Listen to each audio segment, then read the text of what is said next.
Hello again, my name's Gabe Zollner.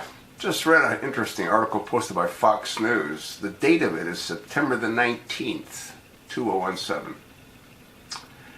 Title, Chicago tops 500 homicides in 2017, and that's a good sign. Remember, this is September. So you got October, November, December. Gonna have to find out what that number is as well. There's a couple of embedded videos. You'll see a couple of Fox talking heads, and then you want to sort of get into the details. Weekend gun violence across Chicago pushed the city to 500 homicides in 2017, an infamous milestone that comes as Mayor Rahm Emanuel announced nearly 100 new police officers would be hitting the streets.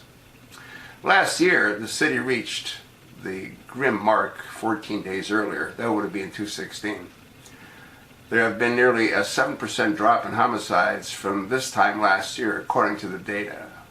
On this date last year, there had been 534 homicides so far in 2016, a year in which Chicago recorded 762 homicides, an average of 2 murders per day, the most killings in the city in 2 decades, and more than New York and Los Angeles combined. Well, it's pretty amazing when you consider the population of Los Angeles being significantly greater than that of Chicago. Between Friday evening and Monday morning this year, again in 2017, people were killed in Chicago, including 4 in a single shooting, pushing the city to the 500 mark, according to the data compiled by Sun Times. And again, there's a couple of additional videos, as I mentioned earlier. One of the people that was killed was John Bolden. He was sitting in a parked car at around 11:20 p.m. Sunday when someone in a gray van fired shots, striking him multiple times in the side of his body.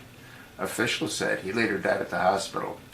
Now, there's a little video I want you to take a look at. How many times have you heard me say that most of the violence that takes place in Chicago is from turf wars? Distribution of drugs. Drug trade, a significant factor in Chicago violence. That's the embedded little video there as well. A couple of videos have Brett Baer doing interviews. What do you think is going to happen in California as the heroin dependency increases? You've heard me say countless times, marijuana is a gateway drug. The federal government identifies marijuana as a gateway drug. I get a lot of people attacking me. Oh, great, yeah. You know what you're talking about, really. Well, we'll see what happens to California. What do you think is going to happen when those that are selling marijuana can't compete with the local stores selling marijuana? You don't think they're going to start pushing other drugs, to continue their revenue stream? You don't think that the cartels in Mexico are going to do the exact same thing, since their marijuana business in California is pretty much vaporized? You're delusional.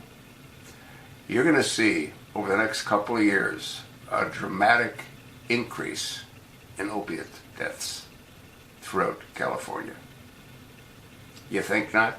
You're entitled to your own opinion, as I am to mine. Take a look at this article. Let me know what you think. I'm going to try to do a little bit of research and see what I can come up with the statistics in California at the present time. Also, another city that's notorious for murder. Well, there's actually quite a few of them. They happen to be blue states, oddly enough, would be St. Louis. I'll try to compile some data on California, St. Louis, maybe a few other cities. Again, I tend to focus where the activity generally takes place, and they're run by whacked out, screwed up, mentally unbalanced. Who? Democrats. That's who. Thanks for listening.